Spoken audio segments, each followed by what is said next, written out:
Butil-butil ang pawis ni Michelle dahil kinakailangan niya mag-research tungkol sa kanilang aralin sa ilang asignatura.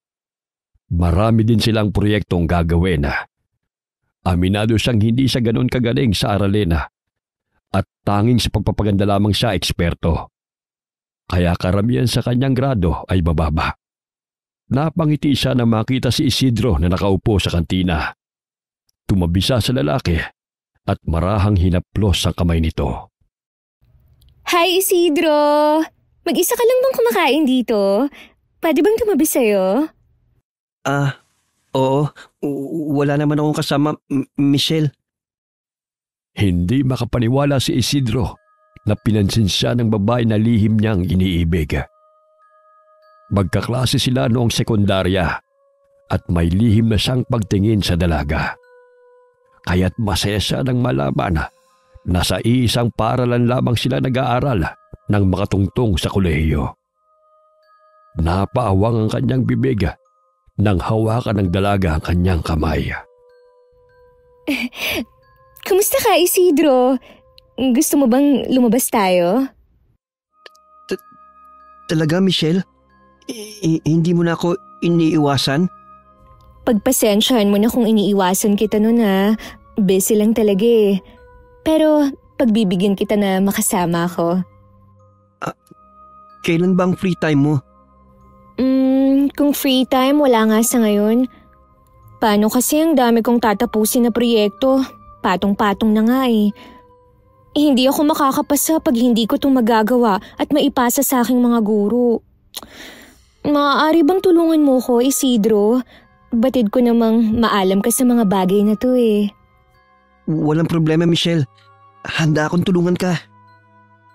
Masayang nakipagkwentuhan si Isidro sa babaeng kanyang iniibig. Sa wakas ay pinansin din siya nito. Halos na manhid ang buo niyang katawan nang maglapat ang kanilang mga balat. Tinulungan ng binata ang dalaga sa paggawa ng proyekto nito. Unang araw ay magkasama sila. Walang pagsidlan ng tuwa ang binata dahil kahit papano'y nakakasama niya ang dalagang pinakamamahal. Napalulo ng sariling laway si Isidro nang yumuko sa kanyang harapan si Michelle. Kaya't kitang-kita niyang malulusog na dibdib nito na lumalabas sa spaghetti strap nitong suot. Dahil sa nirerespeto niya si Michelle, siya lang kusang umiwas na mapansin ang maseselang parte ng katawan ng dalaga. Ngunit lingid sa kanyang kaalaman na sinasadya ng dalaga na magpakita ng maseselang parte ng katawan nito upang mas epektibong pangaakit ito sa inosenteng si Isidro at gawin ang lahat ng kanyang kagustuhan. Pagod na ako eh. Maaari bang magpahinga muna, Isidro? Sumasakit na rin kasi ang mata ko. Malagkit ang tingin ni Michelle sa binata habang nakaharap ito sa kanya. Mapapansin ang pamumula ni Isidro dahil sa pang-aakit ng dalaga. Bagamat ng sumunod na araw ay ipinaubayan na ni Michelle ang lahat ng mga gawain kay Isidro, kapalit ng pangako na makakasama siya nito na manood ng sine na silang dalawa lamang. Hindi alintana ni Isidro ang hirap habang pinagsasabay ang kanyang aralin sa mga ipinagagawa sa kanya ng babaeng pinakamamahal. Kahit nagtatrabaho siya sa gabi, habang nag-aaral naman sa umaga, ay nagagawa pa rin niyang balansehin ang kanyang oras. 2:00 na madaling araw palaging natutulog si Isidro. Bagamat kinakaya niya ang lahat sa pagnanais na makasama si Michelle. Yun ang pinangahawakan niya, nakayanin ang lahat ng hirap upang mapalapit sa dalaga. Humahangos na sinalubong ni Isidro si Michelle sa hallway upang ibigay ang folder na naglalaman ng piniresearch nito. Magandang araw, Michelle. Ito na pala yung pinagagawa mo. Pasensya na dahil ngayon ko lang ito natapos. Tinanggap ni Michelle ang folder na ibinigay ng binata. Namangha siya dahil sa husay at napakapulido ng mga nilalaman ng nakasulat doon. Maraming salamat, Isidro Pero 2 pa lang to eh. May 3 pa akong gagawin. Isusunod ko na lamang yun. 1 linggo pa naman ang ibinigay na palugit sa'yo, di ba? Kaya pa nating tapusin yun. Maaari bang ikaw na ang gumawa nun, Isidro? Nahihilo kasi ako at sumasakit ang ulo't mga mata ko sa kakatutok sa computer. Sige, ibibigay ko na lamang ulit sa'yo. Wala nang nagawa ang binata. Kahit ang pinag-usapan nila ng dalaga ay tutulungan lamang niya ito. Subalit sa kanya pa inasa ang lahat ng gawain. Napabuntong hininga na lamang ang binata na magpaalam si Michelle sa kanya dahil may importante pa itong gagawin. Yun din ang dahilan kung bakit palagi siyang kinakausap ng babae. Kahit papano ay nasisilayan niya ang magandang mukha ni Michelle at masaya na siya roon. Masalampak na napaupo si Michelle sa silya katabi ni Karen.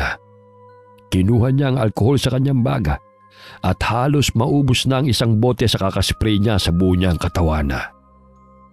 Kulang na lang ipaligo mo yung alkohol Nangangati kasi ako sa tuwing lumalapit yung Isidro na yan sa akin. Nakakadiri ang malalaki niyang tigyawat, baka mahawa pa ako. Sino bang nagsabi sa'yo na lapitan mong taong yun? At saka, mabait si Isidro, kahit ganun ang mukha niya. Mabait na sa mabait. Kung hindi lang kailangan hindi talaga ako lalapit sa pangit na yun. Huwag mong sabihin na sa kanya mo ipinagawa lahat ng project sa subjects natin. Ganda ang puhunan ko, girl. Kaya ayan, walang kahirap-hirap. Hindi nasasabog ang utak ko sa mga projects na yan. Gusto namang gawin ng mokong kaya hayaan mo siya. Baliw ka talaga. Kawawan naman si Isidro. At dapat ikaw ang gumawa nun dahil mga aralin at proyekto mo yun Tumahimik ka nga riyan. Inggit ka lang kasi walang may gumagawa para sa'yo. Inirapan ng dalaga ang pinsana habang abala sa paglalagay ng pulang lipstick sa kanyang bibig. Kahit na inaantok may tinapos pa rin ni Isidro ang lahat ng proyekto ni Michelle. Nang sa ganun ay makasama na niya ang babae na laman ng kanyang puso. Walang araw na hindi niya iniisip ang dalaga. Kaya't masilayan at makausap lamang ito ay labis ang galak na kanyang nadarama. Kinaumagahan ay masaya niyang iniabot ang folder kay Michelle. Sa wakas ay magkakaroon na siya ng pagkakataon na makasama ito sa sinihan. Salamat muli Isidro Mabuti na lamang may isang kagaya mo. Kung hindi, bagsak na naman ako sa klase. Walang anuman Michelle. Para sa'yo lahat ay gagawin ko. May gagawin ka ba sa linggo? Day off ko kasi kaya yayayaan sana kita manood ng sine. Sa linggo? May lakad kasi kami ni Karen May part-time job kami kay Tia. Ha? Part-time job? Wala naman Siniko ni Michelle ang pinsan at pinandilatan ito ng mata. Nakuha naman kaagad ni Karen ang ibig sabihin ni Michelle, kaya't napasulap na lamang siya sa binata. Naaawa siya kay Isidro sapagkat ginagamit lamang ito ng pinsana upang mapadali ang aralin nito. Agad na tinilikuran ni Michelle ang binata at tinungo ang kinaroroonan ng mga kaibigan. Ilang linggo ang lumipas na hindi pinapansin ni Michelle ang binata. Palagi niyang dinadahilan na may lakad sila ng barkada. Nakalimutan na nito ang pangako kay Isidro matapos na gawin ng binata ang lahat ng kanyang kailangan. Napansin ni Isidro na mag-isang naglalakad sa hallway si Karen kung kaya't nilapitan niya ito. Bahagya siyang napangiti sa babae at nahihiyang nagtanong. Magandang araw Karen. Bakit hindi mo kasama si Michelle? Hi! Kasi may sinat siya Masama raw ang pakiramdam niya. Ganun ba? Kung maaari, ikumusta mo na lamang ako sa kanya. Ito palang bulaklak. Pakibigay mo lang sa kanya. Pagpasensya mo na yun Pero hindi mo na kailangan na gawin ang lahat ng pinapagawa niya sa'yo. Lalo na yung mga projects at aralin niya. Ayan tuloy, ikaw ang nahirapan. At saka, umasa ka sa sinabi niya sa'yo. Ayos lang yun. Busy lang siya siguro. Darating din ang araw na makakapag-usap din uli kami. Sige, pakibigay mo na lamang sa kanya yung bulaklak ha. Awa at pagkamangha ang nararamdaman ni Karen sa binata. Sa kabila ng hindi kagandahan itong itsura, ay may puso naman itong busilak. Ngunit inaabuso lamang ng taong hindi marunong magpahalaga sa kanyang mga ginawa. Pagdating ng bahay ni Karen, ay agad niyang tinungo ang silid ng pinsana at ibinigay ang bulaklak na nanggaling kay Isidro. Ito palang bulaklak pinapabigay ni Isidro. Kamusta ng pakiramdam mo? Ilayo mo nga sa akin yan. Nandidiri ako. At isa pa, hindi ako interesado sa mga bagay na nanggaling sa kanya. Hindi interesado. Pero sa kanya mo naman pinagawa lahat ng mga kailangan mo sa klase upang makapasa ka. Umasa ang tao sa pangako mo na manonood kayo ng sine pagkatapos niyang gawin ang mga yun.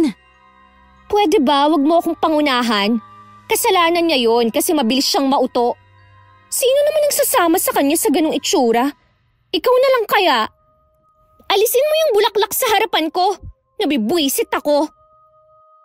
Napatayo si Isidro sa kanyang kinauupuan nang matanaw si Michelle na naglalakad mula sa grupo ng mga kababaihan. Bahagya siyang napangiti at marahang napabuntong hiningang kinuha ang bulaklak sa kanyang tabi. Maayos ang pananamit ng binata sa puting polo at pantalon nitong suot. Dumagdag pa ang nakapumada niyang buhok na napakalinis tignan. Magandang umaga, Michelle. Mabuti nakita kita ngayon. Kumusta lang pakiramdam mo? Bulaklak pala para sa'yo. Ay, salamat Isidro ha. Pero kasi malayo pa naman ang kaarawan ko para bigyan mo ng bulaklak. Gusto ko lang sanang ibigay to kahit na hindi mo pa kaarawan. Napakaganda mo kasi. Yeah, I know. Maganda talaga ako. Ngunit, hindi mo naman kailangang mag-abala pa. Hindi ko naman kailangan ng bulaklak na yan. Allergic kasi ako eh. Pasensya ka na Isidro ah. Maaari mo bang ilayo ang sunflower na yan? Ang sakit kasi sa ilong. Sige ha, mauna na ako. May pupuntahan pa kami. Gusto pa sanang kausapin ng binata ang babaeng iniibig. Subalit kagad na siyang tinalikuran nito. Naririnig pa niya ang tawanan ng mga kaibigan ni Michelle.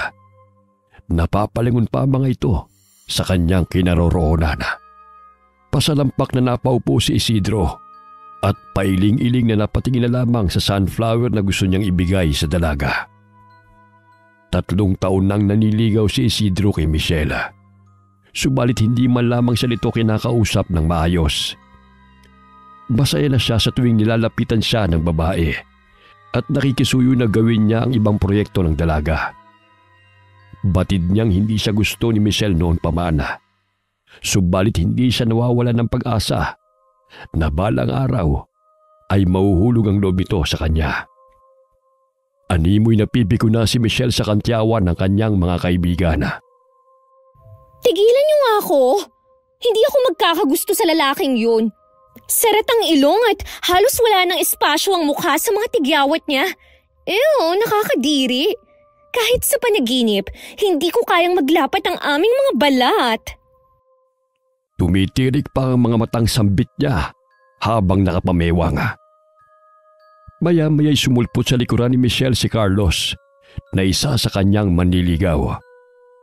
May ibinigay rin itong bulaklak at masayang tinanggap niya yun. Akala ko ba allergic ka sa mga bulaklak? Bakit panisinghot mo ng rosas na yan? Siyempre, kung galing ba naman sa pogi eh. Drama lang ang allergic na yun. Allergic kasi ako sa pagmumukha ng pangit na lalaking yun. Pwede ba hinaan mo yung boses mo sakaling marinig pa tayo? Nakipagkwentuhan si Michelle kay Carlos. Ilang sandali nagpaalam ang lalaki nang may tumawag sa kanyang cellphone. Hindi na ito makasasabay sa dalaga pauwi dahil may lakad silang magkakaibigan. Napatingin si Karen sa pinsan na masayang tinatanaw ang manliligaw palayo sa kanilang kinaroroonan. Sa kakapili mo, baka si Isidro pa ang makatuluyan mo. Abay, sobrang imposible yan. Sa ganda kong to, papato lang sa isang engot na yun? Naisip ko lang, umiikot ang mundo girl. Baka sa kakataboy mo kay Isidro, siya pa pala makakatuluyan mo. Itiko mo nga ang bibig mo kung wala kang sasabihing maganda. Ikaw na lang kaya ang magpaligaw sa Isidro na yun. Total, awang-awa ka sa pangit na mokong na yun. Kakainis. Inirapan ni Michelle ang pinsana at patuloy na sinisinghot ang rosas na ibinigay ni Carlos. Ilang sandali na padaan si Isidro sa kanilang kinaroroonan. Michelle, akala ko ba'y allergic ka sa mga bulaklak kaya hindi mo tinanggap ang binigay ko? Nakikita mo ba to? Rosas to. At isa pa, pwede bang layuan mo na ako, Isidro? Nakakaumay ang pagmumukha mo eh. Pasensya ka na, Michelle. Sa susunod, rosas na ibibigay ko sa'yo. Wag na! Ang gusto ko, layuan mo ko. Ayoko sa'yo. Hindi tayo bagay. Sana maintindihan mo yon. Inis na idinikit ni Michelle ang hinungoy ang bubble gum sa buhok ng binata. Padabog itong umalis, sabay irap kay Isidro. Pagpasensya mo na yun, Isidro ha. Dati ko pang sinasabing ayaw niya sa'yo eh. Ikaw lang to nagpupumilit na mapansin niya. Isa pa, wala na kasi siyang kailangan eh. Nagawa mo ng proyekto na kailangan niya. Kaya ayan, sinungitan ka na. Ilang beses ko na rin sinabihan ng pinsan kong yan. Pero ang artean may pagka-spoiled kasi eh. Sige Isidro, mauna na ako ah. Mag-ingat ka pa uwi. Mapaklang napangiti na lamang si Isidro kay Karen. Magpinsan ang dalawa, ngunit ang layo ng ugali nila sa isa't isa. Si Karen ay palakaibigan, hindi katulad ni Michelle na namimili ng kakaibiganin, lalo na yung may kaya sa buhay. Labag man sa kalooban ni Karen ang ginagawa ng pinsan sa binata, wala naman siyang magawa dahil hindi naman sinusunod ng pinsan ang kanyang mga payo. Lalo na't pinapaaral lamang siya ng mga magulang nito. Kaya ayaw niyang panghimasukan ang desisyon ni Michelle. Bagamat hindi man nabiyayaan ng magandang mukha si Isidro, nagkaroon naman siya ng talino. Kaya't ginamit ni Michelle ang pagkahumali ng binata sa kanya upang ito na ang gumawa ng kanyang mga proyekto at kailangan sa eskwelahan. Maganda lamang ang pisikal niyang kaanyuan na siyang kinahuhumalingan ng mga kalalakihan. Subalit tamad mag-aral at mahina ang utak. Malungkot na lumabas ng paaralan si Isidro. Tulala niyang tinatahak ang daan nang biglang nagulat siya sa tinig na bumati sa kanya. Oh, Isidro, bakit parang buhat-buhat mong daigdig? Wala po. Pagod lang po ako. Pagod? O di ka pinansin ang babaeng mahal mo? Kamakailan lang sabi ka ikwento sa akin na kinakausap ka ng Michelle na yun. Nasaan ay sinasabi mo may pag-asa ka sa kanya? Yun nga rin po ang buong akala ko Ginamit lang pala ako para magawa ko yung proyekto niya upang makapasa sa mga subjects niya. Ganun siguro kapag mahal mong tao, nabubulag at nagiging bingka sa katotohanan kahit na ginagamit ka lang para sa pansariling interes. Ay nako, tignan mo, saka huhumaling mo sa babaeng yan. Di mo napansin ang bubblegum na dumikit sa buhok mo. Ayan tuloy, nasira ang ayos na ayos mong buhok. Siya pong naglagay niya, Mang Loloy. Sinabi niya sa akin na ayaw niya sa mga pangit na katulad ko. Wala na talaga akong pag-asa pa. Kinuha ni Mang Loloy ang dumikit na bubble gum sa buhok ng kaibigan. Awang-awa siya sa binata nang marinig ang pagkasawi nito sa pag-ibig. Isang mabuting estudyante si Isidro. Nag-aaral siya sa umaga at waiter naman sa gabi sa isang restaurant. Dahil sa kanyang kasipagan, ay natutustusan niya ang pangangailangan ng kanyang dalawang nakababatang kapatid. Sa murang isipan ay ulila na silang magkakapatid. Nakilala niya si Mang Loloy na tindero ng fishball sa labas ng kanilang paaralan. Naging malapit sila sa isa't isa at itinuring niyang ama ang naturang lalaki. Hindi nagkaroon ng anak si Mang Loloy at ang asawa nitong si Aling Daisy. Kaya kahit papano ay masaya ang Ginoo sa tuwing kausap niya si Isidro. Sige po Mang Loloy, may trabaho pa po ako mamaya Ito po palang bulaklak, ibigay niyo na lamang po sa asawa niyo. Tiyak na magiging masaya po siya. Ay salamat, sige, mag-ingat ka ha. Natitiyak kong kikiligin ang misis ko kapag natanggap niya ito. Kahit papano'y napangiti ang binata sa sinabi ni Mang Loloy. May pagkakomedyante rin ang Ginoo na siyang nagustuhan ni Isidro sa ugali ng kaibigan. Lingid sa kaalaman ni Isidro, na inilagay ni Mang Loloy ang bubble gum sa plastik at itinago sa maliit na kahon. Binaba ni Karen ang salamin ng sasakyan ng may kumatok na tindero. Napaismid naman si Michelle at matalim na nakatingin sa lalaki. Neng, baka gusto niyong bumili ng fishball at kwek-kwek. Nako, masarap to. Sa iba ka nalang magbenta. Baka malason pa ako sa ibinibenta mo eh. Hindi ako kumakain ng pagkain tulad niyan. Nakakadiri. Walang lason to, Neng. Masarap lang. Ang nakakalason ay may masasamang pananalita. Dulot ang matabila-dila. Ako po, Manong, ang bibili. Magkano po ba yan? Paborito ko po kasi yung fishball eh. Keep the change na lang po. Agad ay binigay ni Mang Lolo yung fishball kay Karen na may ngiti. Sapagkat 100 ang ibinigay ng dalaga, kahit 20 lamang yun. Bagamat lihim siyang nainis sa babaeng kasama nito. Agad na pinaandar ng driver ang sasakyan matapos na sinabihan siya ni Karen. Nakasisiguro ka bang ligtas ang pagkain na yan? Naku, sa itsura pa lang ng tinderong yun eh. Nakakatakot na. Uy, suki kaya ako ni Mang Loloy. Mabait yun. At palaging nasa labas ng paaralan siya nakapwesto. Marangal ang trabaho ng tao. Whatever. Basta I don't like that kind of food. Ew! Di ko naman ibibigay sa'yo to, no? Alam ko napakaselan mo sa lahat ng bagay. Bago matulog ay walang pinapalipas na araw si Michelle na linisin ang kanyang katawan. Lalo na ang maglagay ng mga pampaganda. Ayaw niyang malamangan siya ng kanyang mga kaibigan. Kaya't pinapanatili niya ang ganda ng kanyang balat at mukha.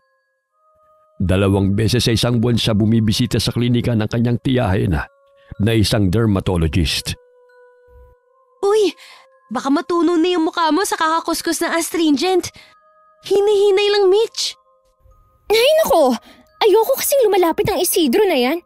Baka mahawa pa ako sa tigyawat ng lalaking yun. Kasalanan mo rin kasi. Umasa yung tao na sasagutin mo siya matapos mong ipagawa sa kanyang lahat ng aralin mo. Ilang taong nagtiis yun sa'yo. Naririnig mo ba ang sinasabi mo? Ako? Magiging nobya niya? Ew, ayoko nga. Sakaling mahawa pa ako sa virus niyang dala. Hindi nga marunong maglinis ng mukha kaya puro tigyawat na lang ang nakikita. Maliban sa malaluyan niyang ilong. Ew. Uy, grabe ka naman makapinta sa tao. Kahit ganun yun, matalino siya. Kaya nga pinapagawa mo sa kanyang hindi mo kaya, di ba? Yun lang ang silbi niya. Utu-utu naman kasi. Hayaan mo siya. Wala akong pakialam sa kanya. Napapailing na lamang si Karen sa naririnig mula sa sinasabi ng pinsana. Noon pa man ay wala na itong nakikitang maganda, kundi ang kanyang sarili. Wala rin itong pakialam sa mararamdaman ng ibang tao, kahit na mapanakit ang kanyang binibitiwang salita. Abalang inaayos ni Michelle ang pilik mata habang nakaharap sa salamena. Bigla siyang napahinto sa kanyang ginagawa nang mapansin ang isang anino na dumaan sa kanyang likurada. Tumingin siya sa kama ni Karen at nakita niyang mahimbing itong natutulog. Pagtingin niya muli sa salamena ay nakita niya ang mga tigyawat na tumubo sa kanyang mukha.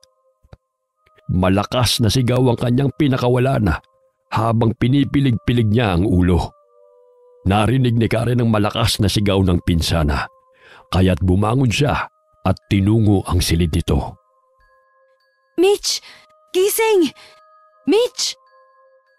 Biglang napabalikwas ng bangon si Michelle nang iminulat niya ang kanyang mga mata. Palinga-linga siya sa kanyang kwarto at agad na tinungo ang salamena. Ay, masamang panaginip lang pala. Minabangungot na tuloy ako dahil sa tigyawat ng mokong na yun. Mukhang napapanaginipan mo si Isidro Che, hindi no. Dahil sa kanya napanaginipan kong nasira ang maganda kong mukha. May sumpa talagang dalang mukha ng lalaking yan. Bumalik sa kama si Michelle at hinahaplos ang kanyang pisngi upang siguraduhin na hindi nasira ang kanyang mukha. Kinabukasan ay namilog ang kanyang mga mata nang humarap siya sa salamena. Oh my gosh! May tumubong pimple nga! Puisit talaga to. Sus! Isa nga lang yan para mamamatay ka na. Wala ngang sinabi ang iba na halos mapuno ang mukha ng tigyawat. Sino na naman yung pinupunto mo? Ang pimple boy mong kakilala? Ibahin mo ako dun Wala akong sinabi. Yan kasi, puro pamimintas ang ginagawa mo sa tao kaya tinubuan ka ng tigyawat. Tumigil ka na! Stress na ako, dinadagdagan mo pa. Lihim na natatawa si Karen sa reaksyon ng pinsana nang makita ang tumubong tigyawat sa kanyang pisngi. Nilagyan niya yun ng antibacterial cream upang maghilom. Subalit imbis na gumaling ay mas lalong namula at sumakit pa ito. Kaya't nagpasama siya kay Karen upang pumunta sa klinika ng kanyang tiyahin upang ipasuri. Dahil sa daming nilalagay na pampaganda at kung anong trending ay ipinapahid ni Michelle sa kanyang mukha, kaya't na-irritate at tinubuan ng malaking tigyawat. Narinig mo bang sinabi ni Tia sa'yo? Hindi lahat ng hiyang sa mukha ng iba, pwede rin sa balat mo. Iyan tuloy ang nangyari. Imbes na gumanda ka, na-infection tuloy ang tigyawat mo. Tumahimik ka nga. Hindi pwedeng makita to ng mga kaibigan natin. Tsak na pagtatawanan ako ng mga yun. Yan lang, parang ang laki-laki na kagad ng problema mo. Gagaling din yan pag magandang lumalabas sa bibig mo. Nakakasiguro ako dun. Inis na napasulyap si Michelle sa pinsana. Napapangiti na lamang si Karen dahil sa hindi mapakali si Michelle sa nangyari sa kanyang mukha. Isang buwan nang lumipas, sinagot ni Michelle ang manliligaw niyang si Carlos. Halos madurog ang puso ni Isidro nang makita niyang magkasama ang dalawa habang magkahawak ang kamay. Napayuko siya na mapadaan ang mga ito sa hallway kung saan siya naroon. Ipinagmamalaki ni Michelle sa kanyang mga kaibigan ang pogi niyang nobyo. Maging siya'y taas noong lumalakad nang manumbalik ang kanyang makinis na mukha. Ipinagmamalaki rin siya ni Carlos sa mga kaibigan nito dahil sa kagandahan niyang taglay. Napapailing na lamang si Isidro sapagkat napaka-imposible naman talagang magustuhan siya ni Michelle, lalo na may nobyo na ang dalaga. Araw-araw na siyang hinahatid ni Carlos sa kanilang bahay. Mabuti na lamang at gumaling na ang pesteng tigyawat na yun. Ay, nagdulot yun ng malaking stress sa akin. Kaya nanambalik na naman yung pagkapintasera mo. Kasi maganda ka na ulit sa tingin mo. Anong pintasera? Kasalanan ko bang maganda ako at pangit lang talaga siya? Kawawa naman yung kaklase natin na pinahiya mo dahil ayaw mo siyang tumabi sa'yo. Ang daming upuan sa akin patatabi. Mamaya mahawa ako sa magaspang niyang balat at butas-butas niyang mukha. Huwag kang ganyan. Sige ka, mamaya sa panlalait mo babalik sa'yo ang lahat ng sinasabi mo. Che, hindi mangyayari yun dahil alagang-alaga ako, no? Sayang naman ang pagpapaganda ko kung tatabi lang sa akin ay mga pangit. Basta sinasabi ko sa'yo, hinay-hinay lang sa panlalait. Isinilid ni Mang Loloy ang bubble gum na may nakadikit pang hibla ng buhok ni Isidro sa garapona. Inilagay niya yun sa altara na may nakasinding itim at pulang kandila. May isinulat siya sa papel at agad na sinunog yun. Inilagay niya ang abo sa garapona kasama ng bubble gum. Napasulyap siya sa asawang nakahiga sa kawayang papaga na mahimbing na natutulog. Matagal nang baldado ang asawang si Aling Daisy. Buhat na ma-stroke ito habang sila'y nagtitinda sa gilid ng kalsada. Kaya't madalas na lamang itong napipirme sa bahay. Mas minabuti ni Mang Loloy na magtrabaho kahit siya'y may katandaan upang matustusan ang gamot ng asawa. Lumapit siya sa tabi ng asawa at hinaplos ang mukha nito. Gagawin ko lamang ito upang iparana sa mga taong walang modo kung paano laitin ang ibang tao. Ipararamdam ko rin sa kanyang kalupitan ang kanyang kawalang hiyaan. Ilang sandali nagising ang ginanga. Napatitig lamang si Aling Daisy sa asawa.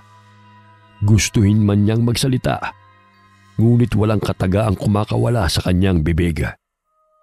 Dahil naparalisa ang kanyang katawan, hirap na siyang gumalaw. Abala si Michelle sa pag-aayos ng kanyang pilikmata nang biglang may mapansin na dumaan na anino sa kanyang likurana. Kinabahan siya sapagkat wala namang tao maliban sa kanilang dalawa ni Karen. Maya-maya'y lumabas ng banyo si Karen, kung kaya't napabuntong hininga si Michelle at biglang humarap sa pinsana. Hindi ka pa ba tapos mag-ayos? Baka mahuli ka na sa pagdiriwang. Sandali na lang to. Biglang namilog ang mga mata ni Michelle nang malagas ang kanyang mga pilikmata habang ito'y kanyang inaayos. Nanginginig ang kanyang mga kamaya habang pinapakita nito kay Karen. Sis, tingnan mo. Nalagas ang aking mga pilikmata. Ano nang gagawin ko? Ang pangit tingnan. Hala, baka nasobran sa mga gamot na nilalagay mo para mag-curl yan. Hindi, dati ko pa to ginagawa. Pero ngayon lang to nagkaganito. Paano ba to? Wala na tayong oras upang pumunta ng klinika. Eh di, wag ka na lang pumunta sa party. Hindi pwede. Ipapakilala ako ni Carlos sa pamilya niya. Hindi pwedeng pangit akong humarap sa kanila. Hanapin mo yung fake eyelashes ko, sis. Dali. Sinunod na lamang ni Karen ang sinabi ng pinsana. Hindi na ito magkanda-ugaga na ayusan ang sarili upang makadalo sa kaarawan ng lola ni Carlos. Kahit papano ay nagawa niya ng paraan upang maging kaaya-ayang tignan sa peke nitong pilikmata. Ilang sandali pa'y narinig nila ang busina ng sasakyan. Batid nilang dumating na si Carlos sa labas ng kanilang bahay upang sunduin si Michelle. Aalis na ako. Bukas ko na po problemahin ang pilikmata ko. Ang importante, maganda pa rin ako sa kanilang paningin. Tumango na lamang si Karen sa tugon ng pinsana at sinamahan palabas ng bahay. Masaya itong sumakay ng kotse ng kasintahan. Napatigil sa pagngiti si Michelle nang mapansin sa salamin ng kotse ang anino sa kanyang tabi. Subalit wala namang tawang naroon ng kanyang lingunina. Kinurap-kurap niya ang kanyang mga mata at bahagyang kinabahan. Napansin ni Carlos na hindi siya mapakali kung kaya't tinanong siya nito. Oh, bakit ngayon ka pa kinabahan? Akala ko ba'y sabi kang ipakilala kita sa pamilya ko? Ayos lang naman ako. Siguro'y hindi lamang ako makapaniwala na gusto akong makita ng mga magulang mo. Tugon ng dalaga. Ngunit tila tumatayo ang mga balahibo ni Michelle sa hindi may paliwanag na kadahilanan. Nangangati na rin ang kanyang mga mata. Ngunit hindi niya magawang kusutin dahil masisira ang kanyang pekeng pilikmata. Habang dinaraos ang pagdiriwang ay pilit nilalabanan ni Michelle ang masamang pakiramdam. Humahapdi ang talukap ng kanyang mga mata kung kaya't agad niyang tinungo ang banyo. Tinignan niya sa salamin ang kanyang mukha. Napansin niya na nag-uumpisa ng mamula at mamaga ang kanyang mga mata. Naku, hindi ito maaari. Paano kung mapansin nila ang itsura ko? Sakaling pagtawanan nila ako. Nilagyan niya muli ng pulbo ang mukha upang matabunan ng pamamaga. Inayos niya ang kanyang sarili bago lumabas ng banyo. Nagulat siya nang makita na naroon sa labas na naghihintay si Carlos. Oh, bakit ang tagal mo? Kanina pa kita hinahanap eh. Teka, bakit namamaga yung mata mo? Hindi ko rin alam. Siguro allergy na naman to. Sa tingin mo ba ipapakilala kita sa pamilya ko na ganyan ang itsura mo? Namilog ang mga mata ni Carlos nang matuklap ang pilikmatang inilagay ni Michelle. Tumambad sa kanyang paningin na maging ang totoong pilikmata ng babae ay nalagas. Umuwi ka na muna. Hindi ka maaari magpakita sa mga tao na ganyan ang mukha mo. Tiyak na pagtatawanan ako ng mga yun. Sige, tayo na. Ipapahatid na lang kita kay Manong Driver. Hindi ako maaari mawala sa pagdiriwang, lalo at narito ang aking mga kaibigan. Lula ng sasakyan ay hinatid ng driver si Michelle pauwi ng kanilang bahay. Ang bigat ng kanyang pakiramdam dahil hindi man lamang siya nagawang ipakilala ng nobyo sa pamilya nito dahil sa kanyang naging kalagayan. Bakit pa kasi nangyari to eh? Kayong importante ang party na yun. Oh, Mitch. Ang aga naman natapos ang party. Huwag mo muna akong buwisitin! Padabog na tinungo nito ang kwarto at malakas na sinarado ang pintuan.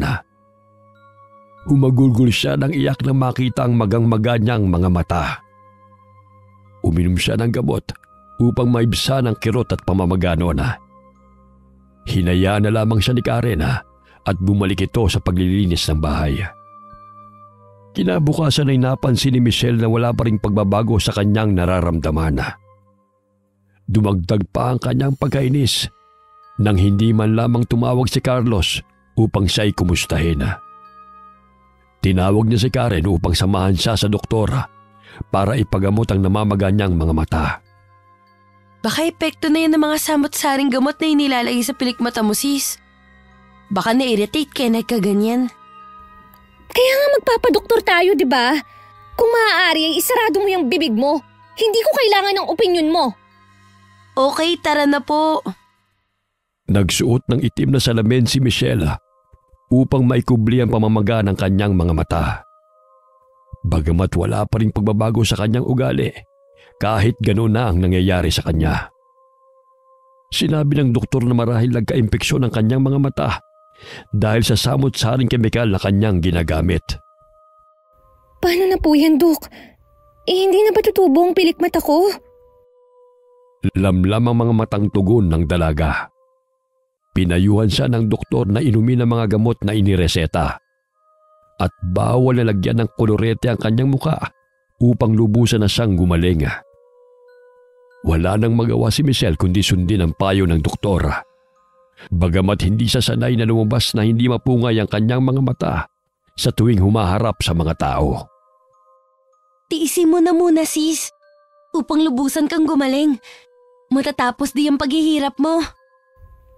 Nasasabi mo lang yan dahil hindi ikaw ang nagkaganito. Ilang araw o linggo pa ang hihintayin ko bago to gumaling at tumubong muli ang mahabang pilikmata ko.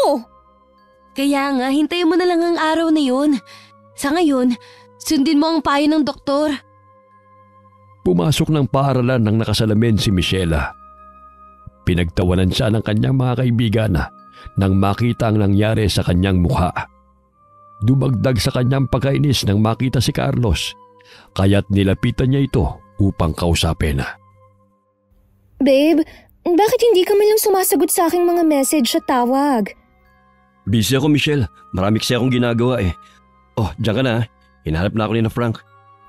Sandali, kausapin mo muna ako. May problema ba tayo? Bakit mo ba ako iniiwasan? Mahigpit na hinawakan ni Michelle ang kamay ng kanyang kasintahan. Subalit malakas na hinilayo ni Carlos. Dahilan para mabuwalisa sa kanyang kinatatayuan at mahulog ang salamin na kanyang suot. Hanggang ngayon hindi pa rin gumagaling yung magang-magang mata mo? Tapos tatanungin mo ako kung bakit hindi kita pinupuntahan? Aba, malay ko kung anong sakit ang dumapo sa'yo. Mahawa pa ako. Ito lang, ayaw mo na kagad sa akin? Allergy lang to, Carlos, at hindi nakakahawang sakit. Kahit anong paliwanag at pakiusap ni Michelle sa kasintahan ay hindi na siya nito pinapakinggan. Tila nandidiri si Carlos sa kanya kung kaya't nilalayuan siya nito. Mabilis na tinungo ni Isidro kinaroroonan ni Michelle upang tulungan itong makabangon. Humahagulgol sa iyak si Michelle dahil ayaw siyang kausapin ni Carlos. Inalalayan ni Isidro si Michelle na makatayo.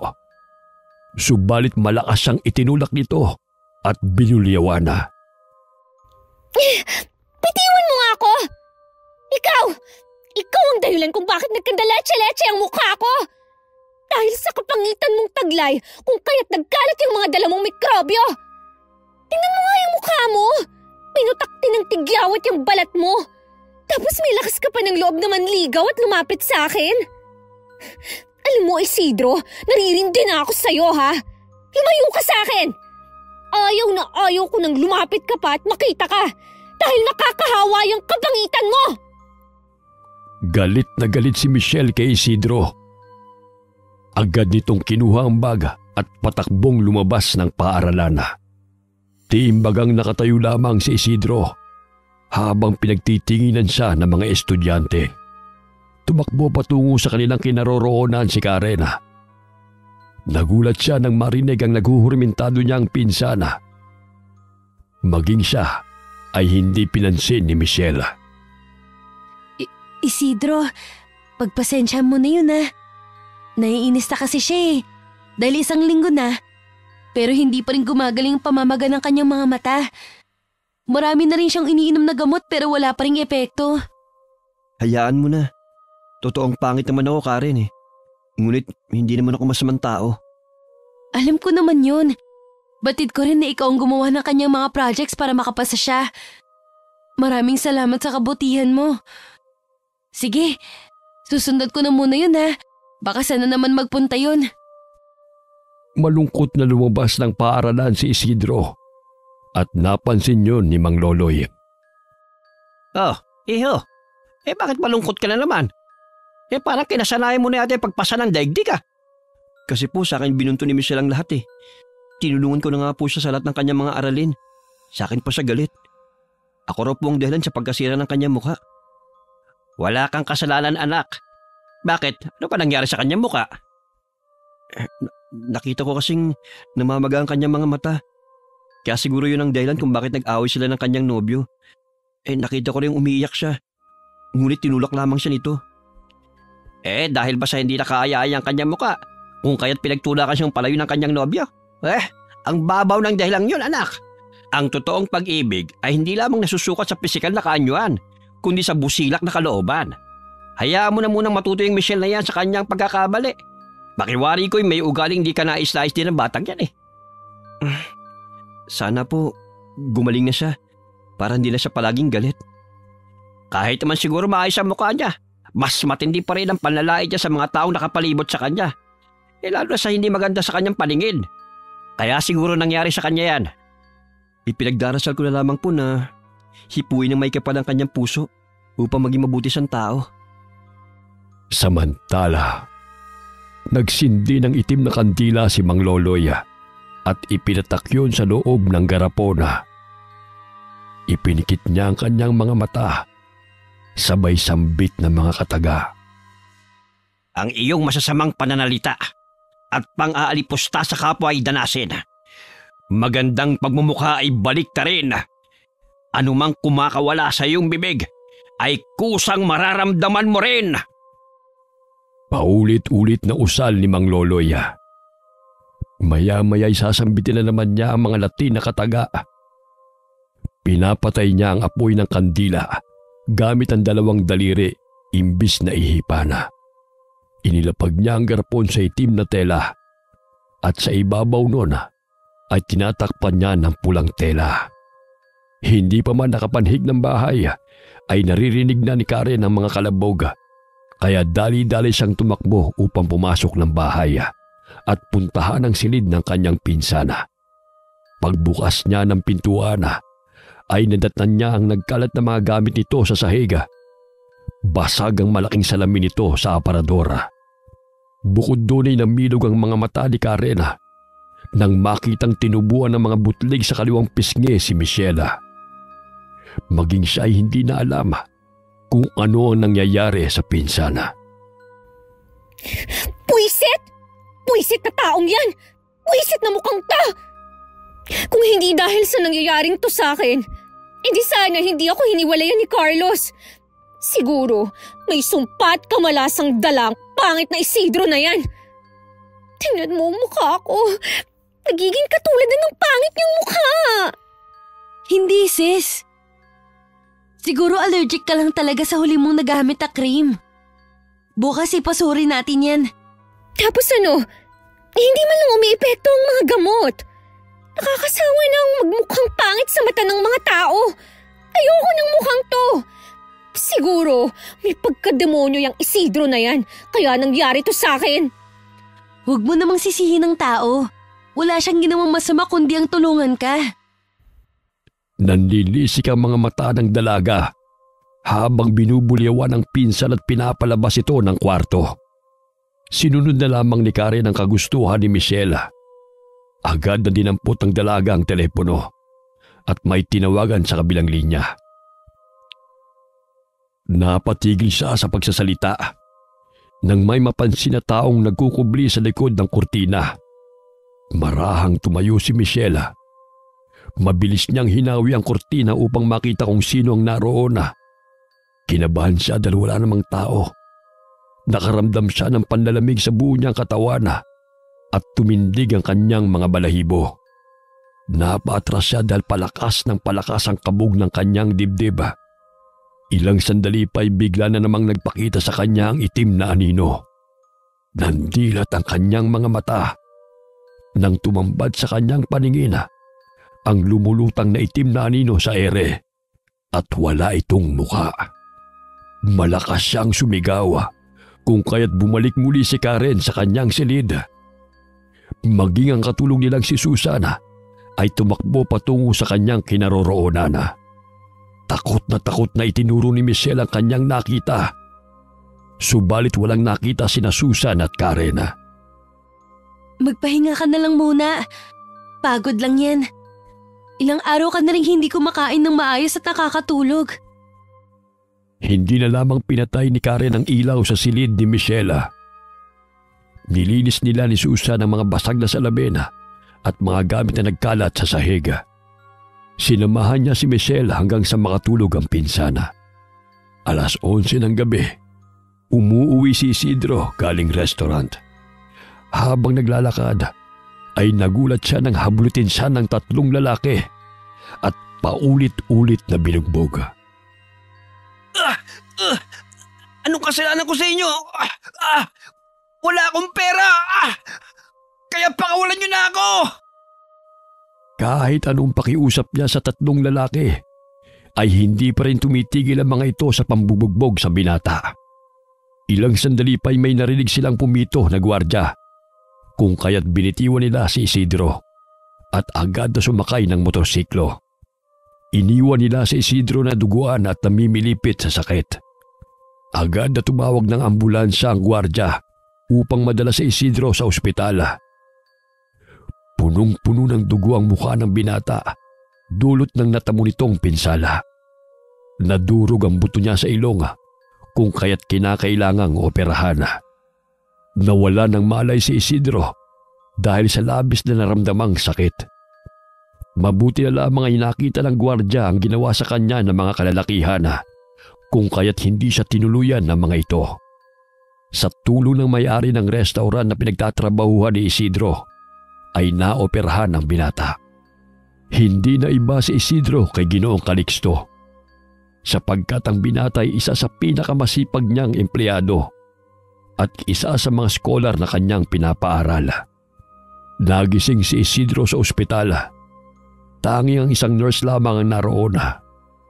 May takip ang kanyang ilong, kung kaya't hirap siyang makapagsalita. Maya-maya'y iniluwa ng pintuan ng pinsan niyang si Danny. Nakasamahan rin niya sa trabaho. Mabutit nagising ka na, Insan. Pinaghahanap na ng mga pulis yung may gawa niyan sa'yo sa tulong ng gwardya. Nahihilo pa ang binata dahil sa gamot na itinurok sa kanya. Mabigat pa rin ang kanyang ulo, kung kaya't kahit anong pilit niyang makabangon ay hindi niya magawa. Huwag ka na mag-alala. Sinanay na muna ang bala sa 2 mong mga kapatid. Tsaka sinagutan ni boss ang gastusin dito sa ospital, kaya magpagaling ka. Tumango na lamang si Isidro bilang tugon at pasasalamat sa pinsana.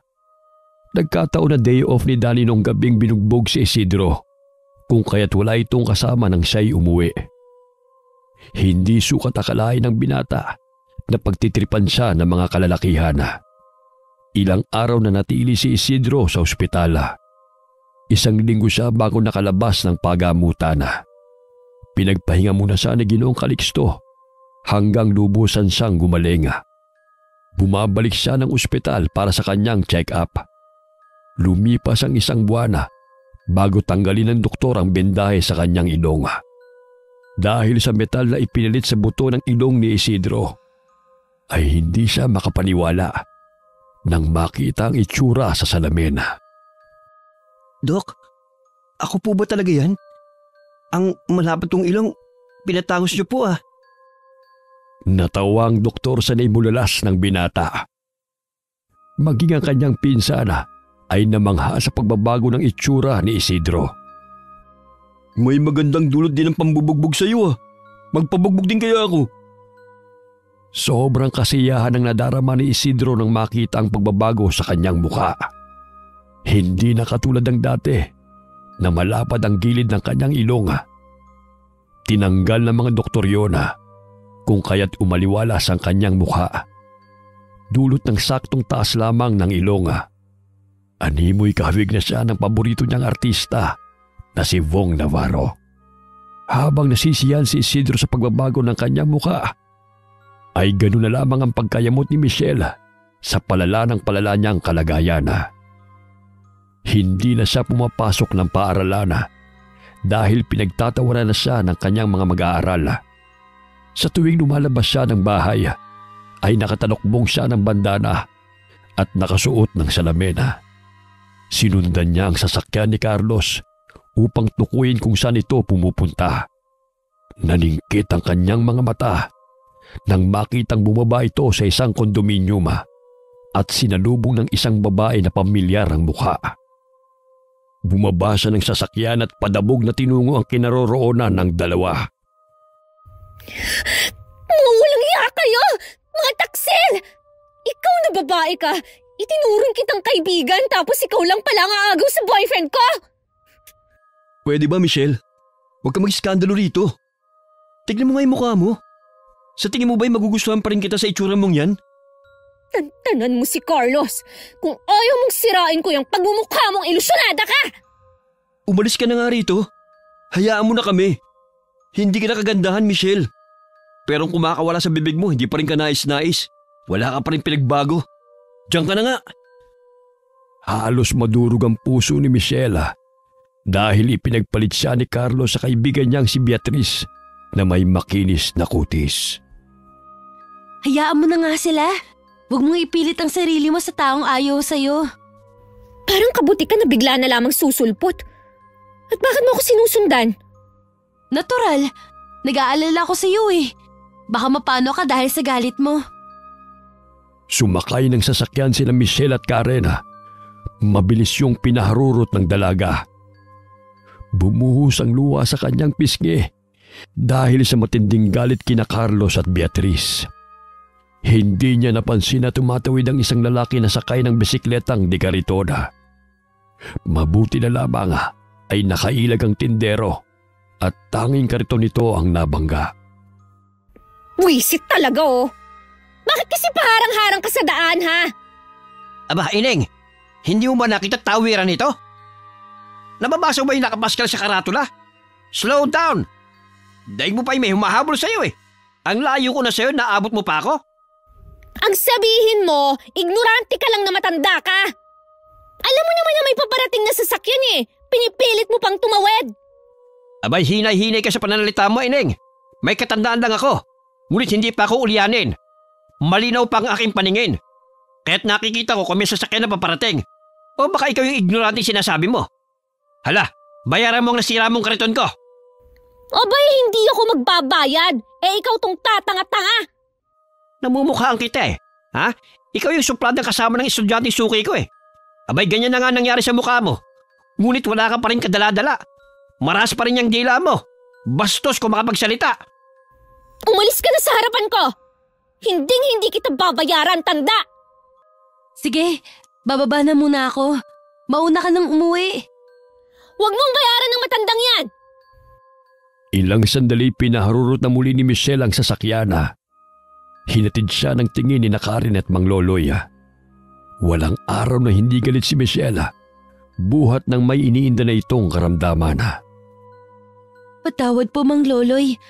Ako na lang po magpapaayos ang kariton niyo. Wala pa rin palang pagbabago sa ugali ng babaeng yan. Maliban sa kanyang mukha. Hay, ilang beses ko nang pinagsabihan yan. Pero matigas talagang ulo eh. Siguro nagkakaganyan siya dahil na rin sa masamang ugali niya. Baka kinulam na nga po siya kaya hindi gumagaling ang mga pantal at butlig niya sa mukha. Habang nagkukwentuhan patungo sa talyera, ay nakasalubong ni Karen at Mang Loloy sina Isidro at Danny. Binati ni Isidro ang dalawa, ngunit hindi siya nakilala ng mga ito. Karen, ako to, si Isidro. Ano? Ay grabe siya. Ang laki ng pinagbago ah. Kaya pala hindi kita nakikita sa paaralan. Nagpatangos ka talaga ng ilong? Dahil sa insidente kung bakit tumangos ang ilong ko. Tulad ng kasabihan, hindi lahat ng masasamang bagay na nangyayari sa ating buhay walang naidudulot na kabutihan. Gaya na lamang nito. Kung di pa nadurog ang ilong ko, hindi ito maaayos. Ah, totoo? Hindi ko alam kung malulungkot ako o magiging masaya sa balita mong yan. Pero gawin na lang nating positive yan para masaya. Abay, hindi kita nakilala anak ka. Ngunit mag-iingat ka pa rin. Lalo na't maraming masasamang nilalang na umaalig lamang sa paligid. Nagbabalat kayo ng maganda. Ngunit sa kaibuturan ng puso ay napakadumi ng pagkatao. Opo. Saan po ba kayo papunta? Samahan ko na po kayo. Ikinuwento ni Karen ang nangyari. Kung kaya't maging si Isidro ay sumama sa talyer upang maipagawa ang nasira nitong karitona. Nadatna ni Karen na sinasabunutan ni Michelle si Susana at ginungudgod ang ulo ng katulong sa batyang may sabon na. Tama na yan! Bakit mo sinasaktan si Susan? Tatanga-tanga eh! Ang tagal-tagal ng katulong ngunit hindi pa rin nagagawa ng tama ang pinapagawa sa kanya.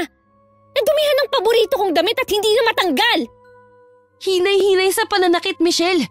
Hindi mo ba naiisip na siguro kaya hindi gumagaling ang karamdaman mo kahit anong gamot ang iniinom at nilalapat mo dahil parusa na yan sa'yo? Hindi lahat ng kagustuhan mo masusunod kahit binabayaran mo ng salapi. Pinagtatrabahuhan niya ang bawat sentimong binabayad mo sa kanya. Abay, lumalaban ka na ngayon, ha? Isa ka rin namang palamunin dito sa bahay.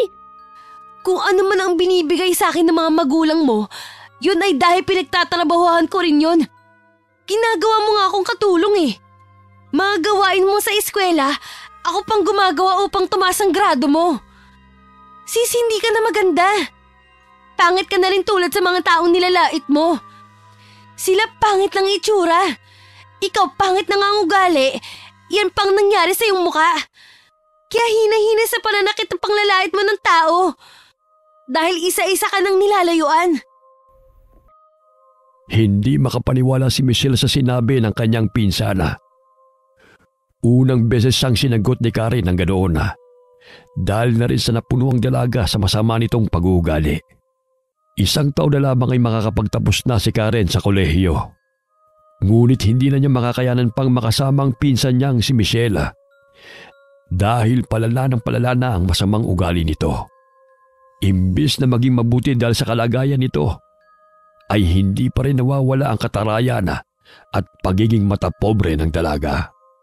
Parehong nagtatrabaho sa ibang bansa ang mga magulang ni Michelle, kaya't naibibigay ng mga ito ang kanyang mga luho at malaking pera. Nasanay siyang nasusunod ang kanyang kagustuhan kapalit ng salaping kanyang ibinibigay sa mga taong nakapaligid sa kanya. Tinitingala siya ng karamihan dahil sa material na bagay na kanyang ibinibigay, hindi dahil sa ninerespeto at hinahangaan siya ng mga ito. Nadatna ni Mang Loloy na natumba ang garapon na nakapatong sa altar. Napansin niya ang kanyang asawa na nakaupo sa papaga. Nakakalakad naman ito kahit paunti-unti. Batid ni Mang Loloy na ginalaw ng asawa ang garapona. Bakit mo yung ginawa?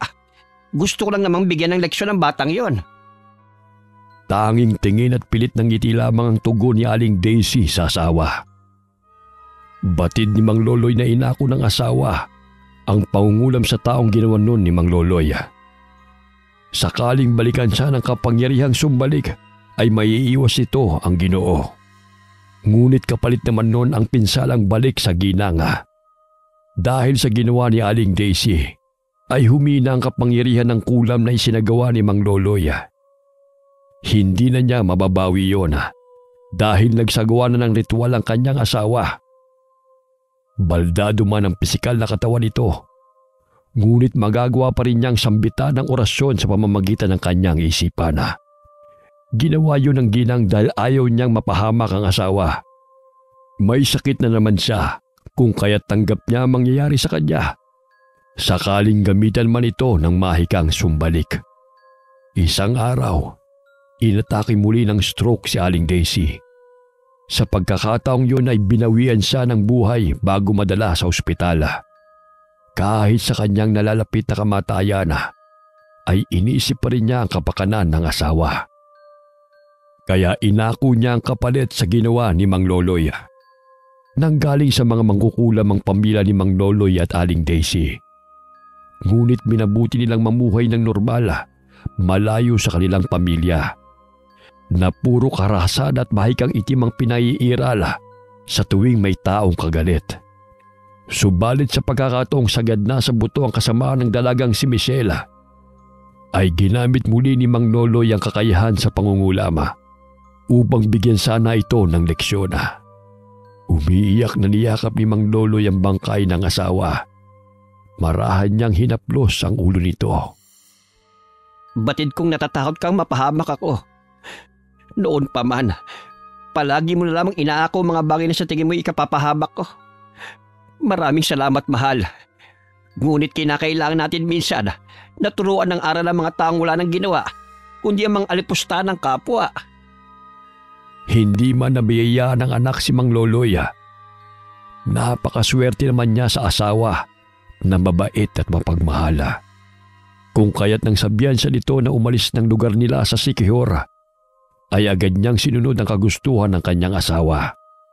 Namuhay sila sa lungsod kung saan walang nakakakilala sa kanila. Dahil sa pagpanaw ni Aling Daisy, unti-unting naghilom ang mga sugat sa mukha ni Michelle. Subalit hindi pa rin nawawala ang mga itim na marka sa kanyang mukha. Bumabalik sa kanyang isipan ang sinabi ng kanyang pinsana na baka kinulam siya dahil sa masama niyang ugali. Kaya't naisipan niyang ipakulam ang mga taong nanloko sa kanya. Naghanap ng maalam na mangkukulam si Michelle. Nakilala niya ang tindera sa palengke na may tiyahin na dalubhasa sa kapangyarihang itim at pangungulam. Nagbayad ng malaking halaga si Michelle upang gawin ang kanyang kagustuhan na pahirapan ng mga taong sanhi ng kanyang paghihirap. Nagpasama siya sa tindera. Nasa tarangkahan pa lamang sila ng bahay ay ramdam na ng matandang mangkukulam na ang babaeng kasama ng kanyang pamangkin ay biktima ng kulam. Mabutit na kapanhi ka, iha. Alam mo bang kinulam ka? Ngunit napawalang bisa ang kulam sa'yo dahil pumanaw ang may kagagawan nun sa'yo. Nanlaki ang mga mata ni Michelle nang marinig ang sinabi ng matandang babae. Umupo siya sa mesa na nakaharap sa matanda. Inilibot niya ang kanyang mga mata at nangilabot siya nang makita ang nakakatakot na mga bagay sa loob ng bahay nito. Mga itim na kandila ang nakasindi at napapalibutan din yun ng itim na kurtina. Kulam? Kinulam ako? Kaya siguro nangyari to sa akin. Sinong kumulam sa akin, Lola? Yan ay hindi natin malalaman sapagkat wala ng kapangyarihang itim ang bumalot sa'yo. Ramdam ko ang bigat sa iyong puso. Babayaran kita ng malaking halaga. Basta't gawin mo lamang ang aking kagustuhan. Walang problema, iha. Subalit hindi ganun kadali ang gumamit ng itim na mahika. Maaaring bumalik ito sa'yo. Maaari ding hindi. Depende na lamang kung ang taong pinakulam mo ay walang alam sa tinatawag na sumbalik. Ngunit kapag may sumbalik siyang taglay, tsak na babalik sa'yo anuman ang ginawa mo. May nangyari na bang pumunta sa'yo rito na binalikan ng kanilang pinakulam? O ang sumbalik na yan, whatsoever? Masasabi ko 2% lamang sa 100% ang gumagamit ng sumbalik. Karamihan ay walang alam na sila'y pinakulam hanggang sa araw ng kanilang kamatayan. Yun naman pala eh. Huwag kang mag-alala. Ang mga ipapakulam ko ay mga tatanga-tanga. Kaya hindi ako babalikan ng mga yun. Makaganti man lamang ako sa kanila. Sinira nila ang buhay ko. Kinuha niya ang litrato sa kanyang baga at ibinigay yun sa matandang mangkukulama. Agad na umusan ng orasyon ng matandang babae. Pinahawakan niya ang itim na kandila kay Michelle. Inutusan niya ang dalaga na isalang sa ibabaw ng apoy ang litrato na gusto niyang ipakulam. Ilang sandali tumahimik ang matanda at tinitigan siya nito ng matalim. Ramdam ko ang labis na poot sa iyong puso. Sigurado ka bang itutuloy mo ito, Iha? Gawin mo na lamang ang ipinag-uutos ko. Ayan, 50,000, paunang bayad. Basta, pahirapan mo yan. Sa isang mangkukulam na katulad ni Tandang Trinidad, wala siyang pakialam sa mga taong pinapakulam sa kanya. Ang importante sa kanya ay ang salapi. Sakaling lumaban man ang taong pinakulam ng kanyang kliyente, ay hindi naman sa kanya ang balik ng mahikang itim, kundi sa taong nag-utos sa kanya. Sa katulad ni Lola Trinidad, ang kanyang ginagawa ay trabaho lamang.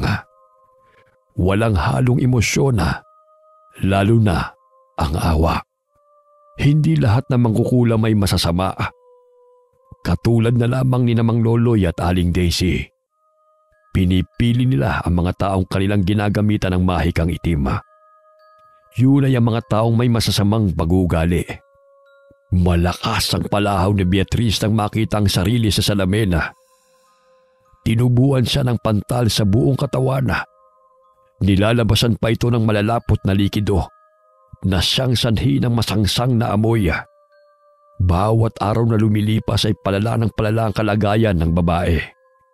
Kahit na ipinasuri na ng kanyang mga magulang sa mga doktor, ay hindi pa rin ito nalulunasan. Yun ang nararapat sa mga agaw na katulad mo. Hindi ka mapakiusapan? Pwes, idadaan kita sa santong paspasan. Lintik lang ang walang ganti. Pabalik-balik si Michelle sa bahay ng matandang mangkukulam. Siya na mismo ang gumawa ng paraan upang kitilin ang buhay ng dating kaibigan. Kinuha niya ang larawan ni Beatriz at pinatakan ng natutunaw na kandila. Hindi pa nakontento, ay sinunog niya ang larawan hanggang sa maging abo. Yan ang gusto ko sa aking mga kliyente. Matapang. Gustong-gusto mo talagang pumatay. Nakangisi pa ang matanda habang nakaharap kay Michelle.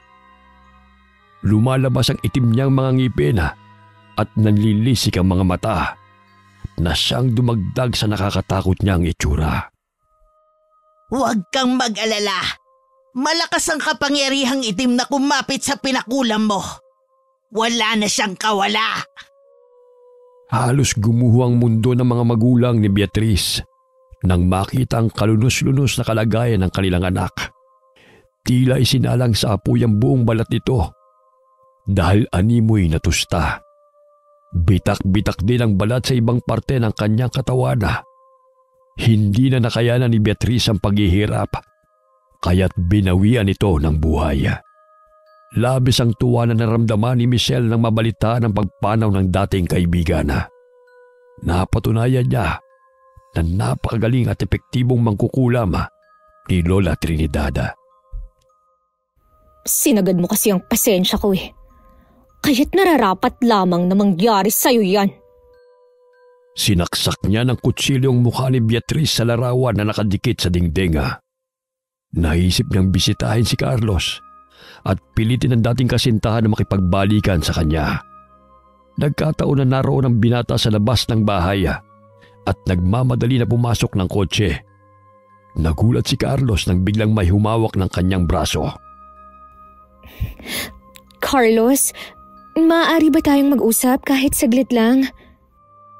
Michelle, anong ginagawa mo rito? Nagmamadali ako. Sa susunod na araw na lang. Patay na si Beatriz. Nabalitaan ko sa mga magulang niya. Sa ospital ang punta mo, di ba? Ano? Wala na si Bea? Paano nangyari yun? Magkausap pa kami ng isang araw. Ang sabi niya, dinala siya sa ospital dahil sa pamamantal niya. Huwag ka nga sinungaling, Michelle. Hindi patay si Bea. Maniwala ka sa akin. Sa ospital ako nanggaling. Kitang-kita ng dalawang mata ko na wala na si Beatriz. Naluluhang sambit ni Michelle habang kausap si Carlos. Napatakip ng mukha ang binata gamit ang dalawang palad at humagulgol sa iyak. Nagsalubong ang mga kilay ni Michelle sapagkat labis ang pag-alala at kalungkutan ni Carlos sa nangyari sa dating kaibigan. Samantalang wala itong pakialam sa kanya dati nung siya pa ang kasintahan nito. Gusto mo samahan kita sa ospital? Alam kong hindi mo patanggap na wala na si Bea.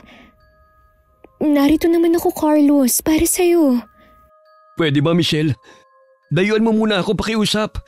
Gusto ko mapag-isa. Pigil ang galit ni Michelle sa binata. Kahit wala ng dating kaibigan, ay ito pa rin ang iniisip ni Carlos. Hindi iniwan ni Michelle si Carlos hanggang sa araw ng libing ni Bea. Sinamahan niya ang dating kasintahan habang nagdadalamhati ito. Sa gayon ay mabaling ang atensyon ni Carlos sa kanya at mahalin siyang muli. Pasensya ka na, Michelle. Nadala lamang ako ng emosyon ko noon. Dahil na rin sa panulokso ng aking mga kaibigan. Ngunit hindi talaga kita lubusang minahal. Niligawan kita noon dahil lamang sa isang pustahan. Patawarin mo ko. Ngunit nung makilala ko si Bea, siya nagpabago sa pananaw ko. Sa kanya ko naramdaman ang tunay na pag-ibig.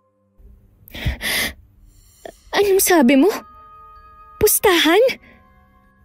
Di ba gusto mo nga akong ipakilala sa mga magulang mo? Patawarin mo ko. Parte yun ng pustahan. Natalo ko ng panahong yun dahil bigo ako mapakilala kita sa aking mga magulang. Sorry, Michelle. Ngayon nagbago na talaga ako. Ayoko ng paglaruan pa ang damdamin ni Numan. Natutunan ko yung kay Bea. Animoy binagsakan ng malalaking bato ang dalaga nang marinig ang sinabi ni Carlos. Malakas na sampal ang dumapo sa pisngi ng binata. Umaagos ang luha sa mga mata ni Michelle nang marinig ang sinabi ng lalaki. Pagbabayaran mo ang panluloko mo sa akin! Itaga mo yan sa bato! Michelle, patawarin mo ako. Tumakbo si Michelle palayo kay Carlos dahil sa hindi makapaniwala sa kanyang natuklasan. Wala pang lalaki ang umayaw sa kanya. Sa dinami-daming lalaking nanliligaw sa kanya, si Carlos pa ang kanyang sinagot. Subalit pinaglaruan lamang pala siya nito. Pinaharurot ni Michelle ang sasakyan patungo sa bahay ni Lola Trinidad. Malayo pa lamang ay naramdaman na ng matandang mangkukulam ang kanyang presensya. Napangisi pa ito nang pumasok siya sa bahay ng matanda. Oh, kumusta, Ineng? Patay na ang unang pinakulam ko. Pahirapan mo rin yan. Kung hindi siya mapapasakin, pues mas mabuti pang magsama na sila ng traidor kong kaibigan sa impyerno. Sigurado ka? Ang gandang lalaki nito. Huwag nang maraming satsat, tanda. Gusto ko, bukas na bukas ay mamamatay na ang lalaking yan. Ayoko nang makita siyang muli. Inilapag niya ang dala niyang pera sa harapan ng matanda. Masaya yung tinanggap ng mangkukulama at ibinigay sa lasinggero nitong anak. Kinuha ng matanda ang maliit na manika at idinikit doon ang litrato na ibinigay ng dalaga sa kanya. Oh, ikaw na ang bahala kung anong gagawin mo sa kanya. Humithit ng tabako ang matandang mangkukulama at ibinigay yon sa mukha ni Michelle. Halos masuka si Michelle ng malanghap ang usok at hininga ng matanda. Ano ba yan? Kung maaari, huwag mo na ulit gawin yan, Lola. Napakabaho ng hininga mo. Hindi kita binabayaran para ipalanghap sa akin ang hininga mo. Kasama yan sa orasyon ko. Huwag kang maarte. Gawin mo na ang gusto mong gawin sa manikang yan at makakaalis ka na. Kumuha si Michelle ng karayom at tinusok-tusok ang buong katawan ng manika. Tuluyan na siyang nilamo ng puot at wala na itong awa kung pumatay. Kinabukasan ay umugong ang balita sa kalunos-lunos na sinapit ni Carlos. Tad-tad ang saksak ang buo nitong katawan. Pinaghihinalaan ng kapulisan na kagagawan niyo ng mga magnanakaw. Basag rin ang bungo nito. Natagpuan ang kanyang bangkay sa loob ng kotse na nakaparada malapit sa hotel. Subalit walang nakitang salarin sa CCTV. Bukod sa itim na anino na mabilis na nagpaikot-ikot sa sasakyan nito. Napanood ni Mang Loloy ang balita sa telebisyon na naramdaman niya na ang itim na anino ay ang mahikang itim na dulot ng kulam. Malayo pa lamang ay tanaw na ni Isidro ang matandang kaibigan. Tumakbo siya patungo sa kinaroroonan ng matanda at masayang ibinalita na malapit na ang kanyang pagtatapos sa kolehiyo. Maya-maya ay dumating si Karen at nakipagkwentuhan din sa matanda. Ang dalawang estudyanteng kaibigan ng kanyang kasama hanggang sa mailibing ang kanyang asawa. Itinuring na siyang ama ng dalawa. Napanood niyo ba yung balita tungkol sa estudyanteng namatay? Carlos ang pangalan. Narinig lamang po namin sa radyo. Kawawa nga eh. Hindi nakaligtas sa mga salarin. Mag-ingat kayo mga anak, sapagkat batid kong hindi pangkaraniwang tao ang pumatay sa kanya, kundi ang taong gumamit ng kapangyarihang itim. Kapangyarihang itim? Ano po yun, Mang Loloy? Sa pamamagitan ng kulam, upang mapadali ang kanyang masamang hangarin na makapaghiganti. Ito ang mutya ng bawang na naging bato. Hindi na kayo iba sa akin mga anak. Iiwas ito kayo sa kulam at may kapangyarihan itong sumbalik. Sakaling gamitan man kayo ng kapangyarihang itim, hindi kayo basta-basta maapektuhan. Huwag niyo yang ihiwalay sa inyong katawan, sapagkat nararamdaman kong malapit lamang ang taong may masamang budhi. Tinanggap ng dalawa ang ibinigay ni Mang Loloy na bawang na naging bato. Proteksyon nila yon sa mga taong may masasamang hangarin. Maraming salamat po, Mang Loloy. Kayo rin po mag-ingat din. Agad na nagpaalam ang dalawa matapos silang mag-usap. Inihatid ni Isidro si Karen sa nirerentahan nito. Nagtatrabaho rin ang dalaga sa klinika ng kanyang tiya sa araw na wala itong pasok at nag-aaral din sa umaga. Walang pagsidla ng tuwa sina Isidro at Karen nang sumapit ang kanilang pagtatapos sa kolehiyo. Sa wakas ay nagbunga ang lahat ng kanilang paghihirap. Hindi nila namalaya na naging malapit sila sa isa't isa.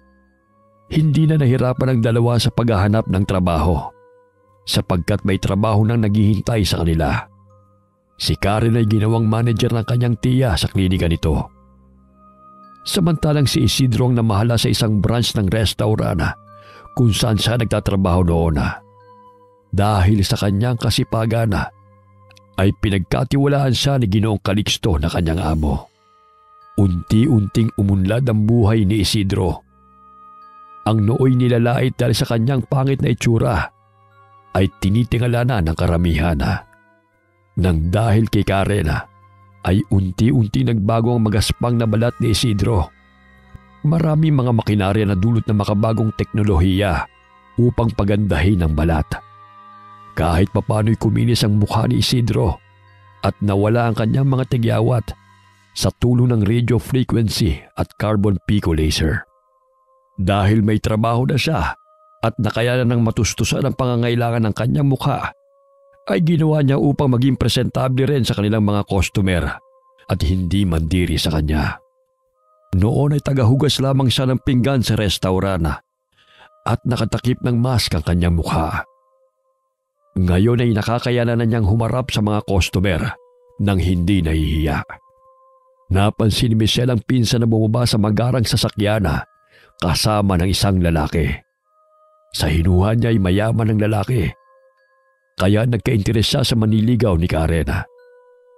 Dali-dali niyang tinungo ang kinaroroonan ng dalawa at binati ang mga ito. Oh, Karen! Ipakilala mo naman ako sa kasama mo. Pangiti niyang inilahad ang kanyang palad sa harapan ng lalaki at mapapansin ang pang-aakit nito. Pakagat labi pa nitong tinitigan ng lalaki mula ulo hanggang paa. Si Isidro to, Michelle. Hindi mo na kailangan na ipakilala pa. Naminog ang mga mata ng dalaga nang marinig ang sinabi ng pinsana. Nagulat siya dahil malayong-malayo ang itsura ng binata, maging ang estado nito sa buhay. Paano nangyari yan? I can't imagine na magiging malaki ang ipinagbago mo. Sa'yo rin bang magarang sasakyan na yan, Isidro? Tumango na lamang ang binata. Ngunit hindi na niya sinasagot ang lahat ng tanong ng dalaga, sapagkat batid niyang hindi naman ito interesado sa kanya, kundi sa pagbabago ng kanyang buhay. Walang imposible sa taong masipag, matalino, at higit sa lahat may pangarap sa buhay. Sige, mauna na kami. May session pa kasi si Isidro eh. He needs to relax, sis. Napawang ng bibig si Michelle sa kanyang nalaman na may namumuna namang plano sa kanyang isipan na inalam niya kung saan nagtatrabaho ang binata at naninirahan na. Kaya araw-araw niyang hinanap sa restaurant ng binata kung saan ito namamahala. Napangiti siya nang makita si Isidro na papasok sa restaurant na. Inayos niya ang umbok ng kanyang dibdib upang akiting muli ang lalaki. Subalit laking pagkainis niya nang tanging binati lamang siya ng binata at hindi man lamang siya nito kinausap. Isidro, alam mo, pwede naman tayong magsimulang muli eh. Nako, hindi ako makapaniwala na ito ka na pala ngayon. Sana bigyan mo ng second chance ang pagkakaibigan natin. Kung gusto mo, higit pa ron. Ilaan mo na lamang ang iyong oras at panahon sa makabuluhang bagay, Michelle. Isa pa, hindi na ako interesado sa mga walang kwentang bagay. Sa dinami-daming pinagdaanan natin, naway may aral tayong natutunan. Sige, marami pa akong gagawin. Have a nice day, ma'am. Hindi makapaniwala si Michelle na inayawan siya ni Isidro. Kung kaya't naisip na naman niyang puntahan si Lola Trinidad. Akala mo kung sino? Kung hindi ka man lang mapapasakin, ay walang makapagmamay-ari sa'yo. Dahil sa kagustuhan niyang makilala at maging laman ng mga pahayagana, ay gusto niyang mapalapit muli sa binata.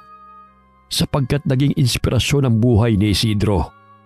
Mula sa pagiging mahirap, ay nakapagtapos ng pag-aaral. Mula sa hindi kaaya-ayang itsura, ay unti-unting nagbago dahil sa tagumpay ng kanyang natatamasa. May isang journalist na naging interesado sa kanyang buhay at isinulat ang talambuhay ng binata sa pahayagana. Bumalik muli si Michelle sa bahay ng mangkukulama. Sa pagkakataong yun ay gusto niyang gayumahin ang binata. Kung kaya't binigyan siya ng mga sangkap ng matanda na ihahalo sa pagkain nito. Bumalik si Michelle sa restaurant at binigyan ng pagkain at inumin si Isidro. Subalit lihim na itinatapon niyo ng binata sapagkat sinabi ni Mang Loloy sa kanya na may tao magpapahamak sa kanya. Kung kaya't labis ang kanyang pag-iingat at hindi basta-basta nagtitiwala, lalo na sa katulad ni Michelle. Isang buwan na ang lumilipas, ngunit hindi pa rin tumatalab ang panggagayuma ng dalaga. Lingid sa kanyang kaalaman na nagsasagawa ng ritual si Mang Loloy na siyang nagpoprotekta kay Isidro. Kinupkup ng binata ang matandang lalaki nang makapagpatayo na ito ng sariling bahay.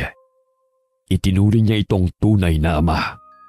Isinalang ni Mang Loloy ang buhangin sa apoy gamit ang lumang kaldero. Pinatayo niya sa gitna ang pula at itim na kandila at binudburan ng asin ang palibot nito. Sa gayon ay mapoprotekta ng anumang mahikang itim na gustong pumaloob kay Isidro na inuutos sa mamamagitan ng hangin. Nakaramdam ng pagkainis si Michelle dahil hindi tumatalab ang panggagayuma niya sa binata.